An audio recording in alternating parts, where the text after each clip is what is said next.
இதை மிஸ் பண்ணிட்டீங்களாங்க. என்ன ஒரு அருமையான ப்ராடக்ட்டு. இது பார்த்தீங்கன்னா, ட்ரை ஃப்ரூட்ஸ்லேயே சிப்ஸு.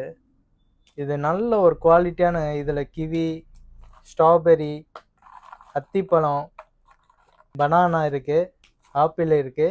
இந்த மாரி நெறைய பொருள் சேர்ந்து உங்க புள்ளைகளுக்கு ரொம்ப ஹெல்தியான ப்ராடக்ட்டு. இது கண்டிப்பா புள்ளைகளுக்கு ரொம்ப பிடிக்கும். அந்த அளவுக்கு கிரன்ச் நல்லா இருக்கு. கிரன்ச் அல்டிமேட்டா இருக்கு. டேஸ்ட்டும் பிள்ளைகளுக்கு கண்டிப்பா பிடிக்குங்க. அந்த அளவுக்கு நல்ல குவாலிட்டியான இது வந்து கோகோனட்ஸ்ல கொண்டு வந்திருக்கோம். இதோடைய பிரைஸ் பார்த்தீங்கன்னா 100 கிராம் 220 மட்டும் தான் குடுக்குறோம். வேணுங்கிறவங்க கீழ உள்ள நம்பர கான்டாக்ட் பண்ணுங்க. நம்ம சேனல ஃபாலோ பண்ணாம இருந்தா ஃபாலோ பண்ணிக்கிறங்க.